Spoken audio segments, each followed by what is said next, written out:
Hello everyone, welcome to my YouTube channel let's make simple. और आज हम लोग देखने वाले हैं जो प्रीवियस वीडियो में मैंने आपको एक होमवर्क दिया था।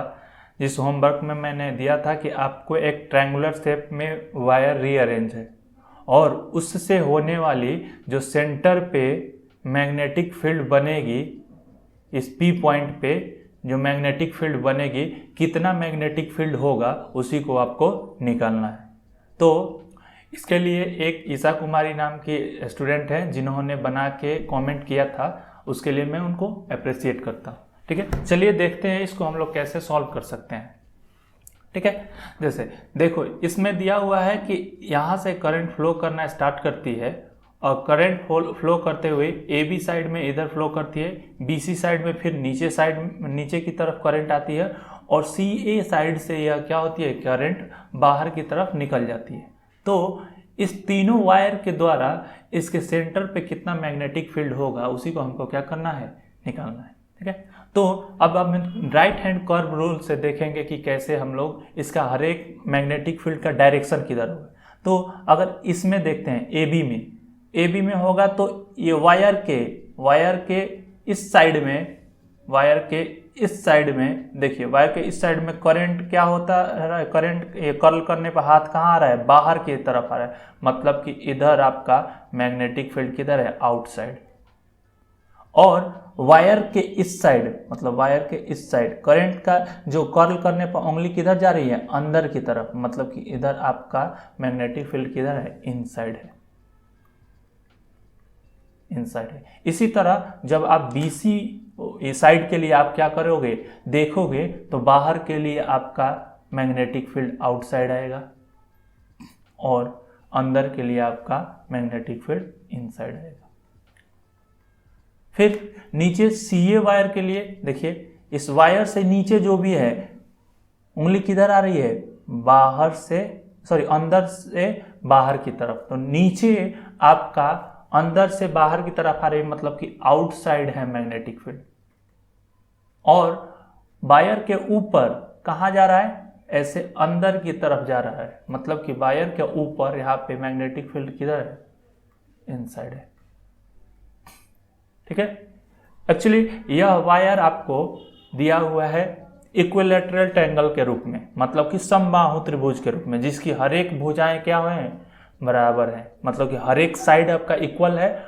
और तो देखिए इक्वल है तो मतलब कैरेक्टरिस्टिक सबका हम लोग सेम ही आएगा। देखो यहाँ पे भी मैग्नेटिक फील्ड इनसाइड आ रहा है, इसके लिए भी मैग्नेटिक फील्ड इनसाइड आ रहा है, इसके लिए भी मैग्नेटिक फील्ड इनसाइड आ रहा है। तो इससे समझने वाली बात यह है कि अगर हम लोग एक साइड का मैग्नेटिक फील्ड क्या करें, निकाल लें, और उस एक साइड के मैग्नेटिक फील्ड निकालने तो सबका कैरेक्टरिस्टिक तो सेम है, इक्विलैटरल ट्रायंगल है। तो क्या करेंगे, एक साइड का निकाल कर 3 से मल्टीप्लाई कर देंगे तो ये तीनों का हम लोग क्या कर सकते हैं, निकाल सकते हैं। ठीक है, चलिए इसको और ही डिटेल में हम लोग समझते हैं कैसे हम लोग निकाल सकते हैं। तो एक नया मैं ट्रायंगल आपको यहाँ पे क्रिएट करके इसको समझाता हूँ। देखिए यहाँ पे आपको एक ट्रायंगल दिया हुआ है, यह ट्रायंगल इक्विलैटरल ट्रायंगल है। तो मान लेते हैं कि इसका साइड है भी है D, इसका भी साइड है D और इसका भी साइड है कितना, D। ठीक है, अब इसके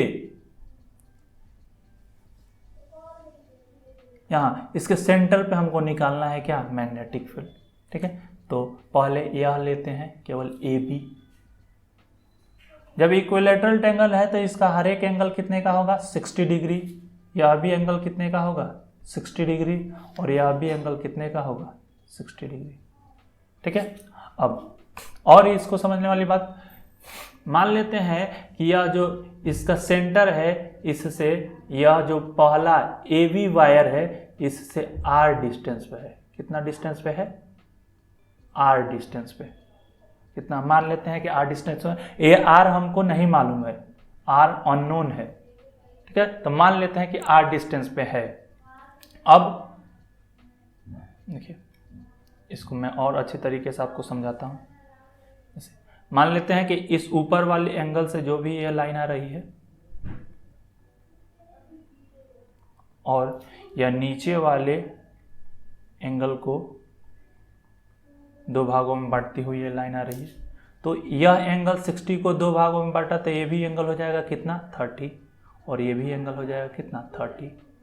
ये भी 60 को दो भागों में बांटा तो ये भी एंगल हो जाएगा आपका 30, ये भी एंगल हो जाएगा आपका 30।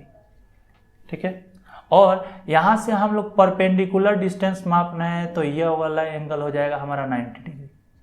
तो अब आप ही बताओ यह एंगल कितने का होगा। यह एंगल निकालने के लिए हमको क्या करना होगा। देखो यह ऊपर यह ट्रायंगल बन रहा है, यहाँ से ये हम लोग चल रहे हैं, यहाँ तक आए, यहाँ से फिर ये गए, मतलब कि यह ट्रायंगल ऐसे बना, देखो ऐसे ट्रायंगल बना, जिसमें यह एंगल है 90 का, यहाँ पे जैसे यह 90 है और ऊपर का एंगल कितने का है 30, तो यह 90 और यह 30, तो दो मिल के हो गया 120, तो ये तीसरा कितना हो जाएगा 60 होगा, ताकि तीनों मिल के कितना हो जाए 180 हो जाए। तो यह वाला एंगल हमको निकल गया कितने का 60 डिग्री। सिमिलरली अगर हम लोग नीचे भी देखें तो यह भी एंगल हमको कितने का होगा 60 डिग्री होगा।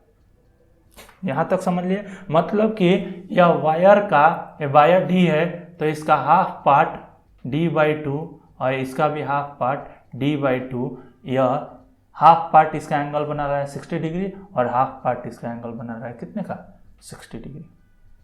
ठीक है, चलिए इसको और भी हम लोग डिटेल में देखते हैं कैसे। देखिए एक वायर लेते हैं,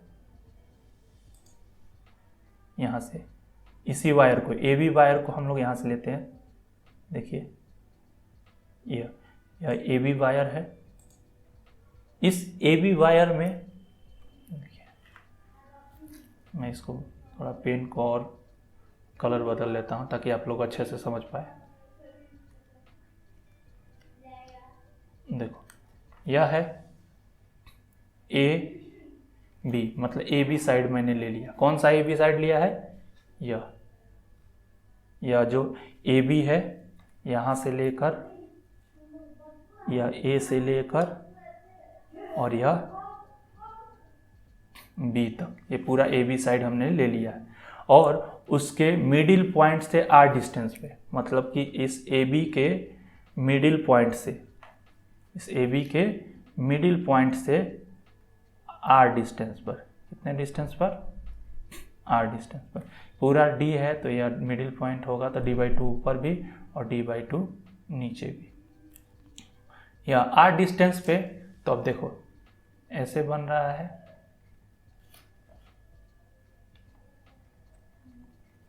ठीक है। अब सेंटर पे कितना एंगल बन रहा है, हाफ भी बना रहा है 60 डिग्री और नीचे हाफ भी, वो भी बना रहा है कितने का 60 डिग्री। देखो यह हो गया कितने का 60 डिग्री और नीचे वाला भी हो गया कितने का 60 डिग्री। ठीक है, अब आप लोगों ने एक फॉर्मूला पढ़ा होगा मैग्नेटिक फील्ड निकालने के लिए, किसके लिए, वायर के कारण। वायर के कारण मैग्नेटिक फील्ड आपको निकालना हो तो यहाँ पे जो एंगल है इसको हम लोग मानते हैं कितना θ1 और इसको मानते हैं हम क्या θ2। तो क्या होता है, इस वायर के कारण, केवल B1 के कारण, इसका नाम लेते हैं हम B1। B1 क्या हो जाएगा, देखो यह फॉर्मूला होता है, आपको याद होगा, μ0I/4πd, d मतलब यह डिस्टेंस, तो यहाँ पे d कितना है r है, तो मैं इसको r लिख लेता हूँ, तो 4πr × क्या होगा साइन θ1 प्लस साइन θ2, यह होता है आपका फॉर्मूला। ठीक है, अब देखो इसमें हमको μ0 भी मालूम है, I भी मालूम है, साइन θ1 मतलब 60 डिग्री, θ2 वो भी 60 डिग्री, यह θ1 θ2 सब भी मालूम है। केवल हमको नहीं मालूम है तो क्या है R, केवल नहीं मालूम है तो R। तो देखिए केवल यह ऊपर वाले पार्ट को अगर हम लोग यहाँ पे बनाएं तो इससे हम लोग R निकाल सकते हैं। कैसे, देखो ऊपर वाला पार्ट को ऐसे बनाएं,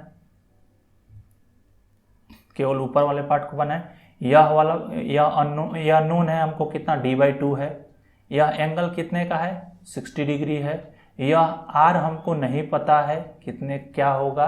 और तो देखो एक ट्रायंगल में हम लोग ट्रिग्नोमेट्री में पढ़े हुए थे कौन सा रिलेशन, यह थीटा 60 डिग्री के लिए यह सामने का जो यह क्या है, सामने की जो यह साइड है इसको हम लोग बोलेंगे परपेंडिकुलर, और यह एंगल से सटी हुई जो साइड है इसको हम लोग बोलेंगे बेस। तो परपेंडिकुलर बाई बेस से हमको क्या बनता है, tan थीटा।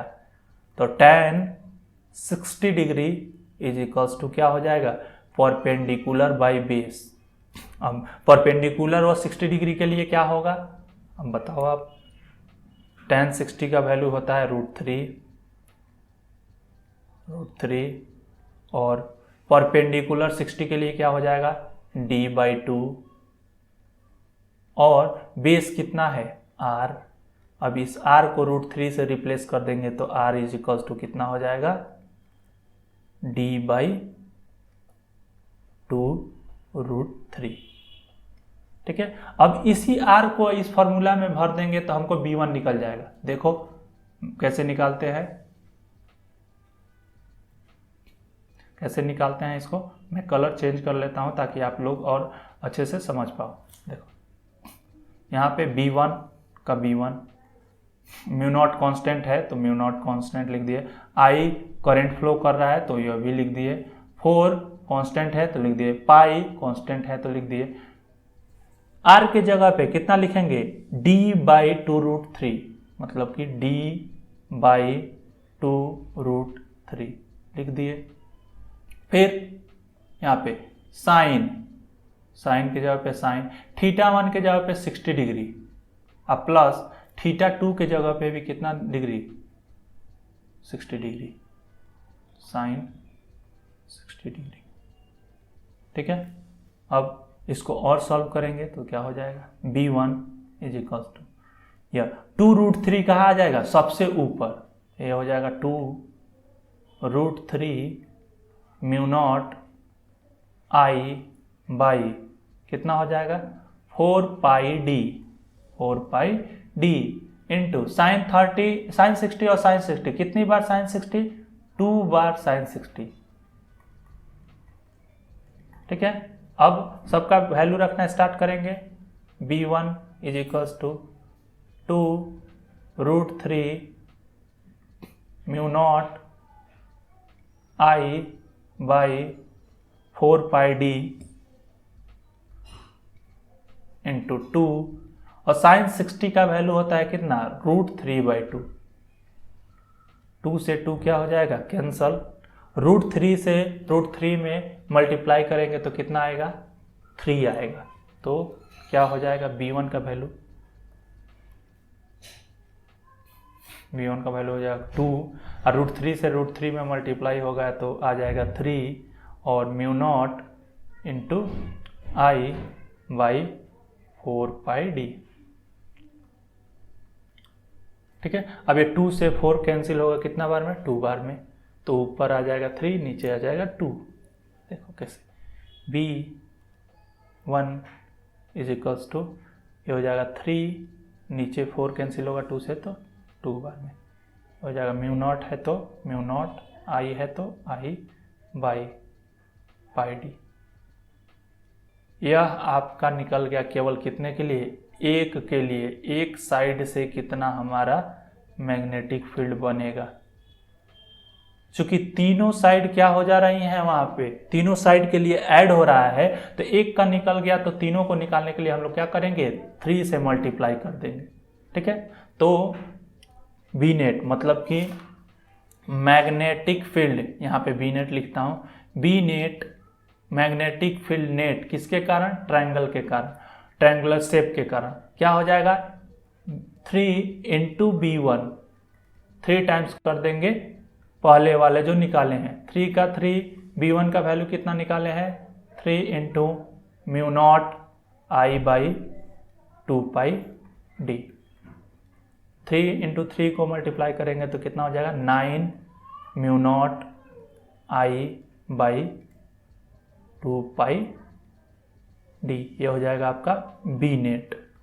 मतलब magnetic field due to net, पूरा कितना वह स्ट्रक्चर है, उस स्ट्रक्चर के कारण सेंटर पे कितना मैग्नेटिक फील्ड होगा, यही आपका होगा। ये आप इसको क्या करोगे, रिमेंबर। आगे आपको ये बहुत ज़्यादा क्या होने वाला है, काम आने वाला है कोई भी कॉम्पिटिटिव एग्जाम के लिए। ठीक है, डायरेक्ट आप इसको सॉल्यूशन दे सकते हो। ठीक है, तो कैसे हम लोग लिख सकते हैं, ऐसे लिख सकते हैं कि magnetic field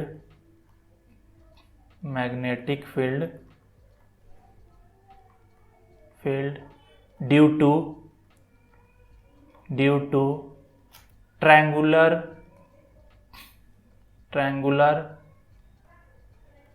current carrying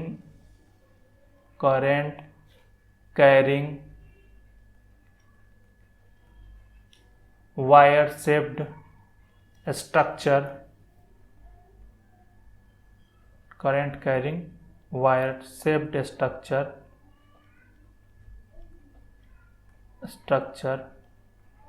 at कहाँ पे, at centre of the triangle के सेंटर पे कितना होगा, B net is equals to कितना होगा, आप याद करो, 9/2 म्यू नॉट I/πd। ठीक है, यह आपका हो गया। किसके कारण, शेप बना के दिखा देता हूँ आपको। एक ट्रायंगुलर स्ट्रक्चर हो अगर इक्विलैटरल, ठीक है, यहाँ से करंट जा रही हो, यहाँ से आ रही हो, फिर यहाँ से आ रही हो, तो इसके सेंटर पे कितना, मतलब बी नेट कितना होगा, इतना ही होगा। ठीक है, इसका डायरेक्शन किधर होगा, इनसाइड होगा। ठीक है, चलिए, अगर आपको इस पूरे क्वेश्चन में कहीं पे भी किसी प्रकार का कोई भी दिक्कत हो तो आप कमेंट कर सकते हो, और आपको अगर अच्छा लगा हो तो आप अपने दोस्तों में शेयर कर सकते हो। ऐसे और भी वीडियो मैं आपके लिए बनाता रहूँगा, और भी इंटरेस्टिंग वीडियो आपके लिए लाता रहूँगा। आप केवल सपोर्ट करो। Thank you so much, bye.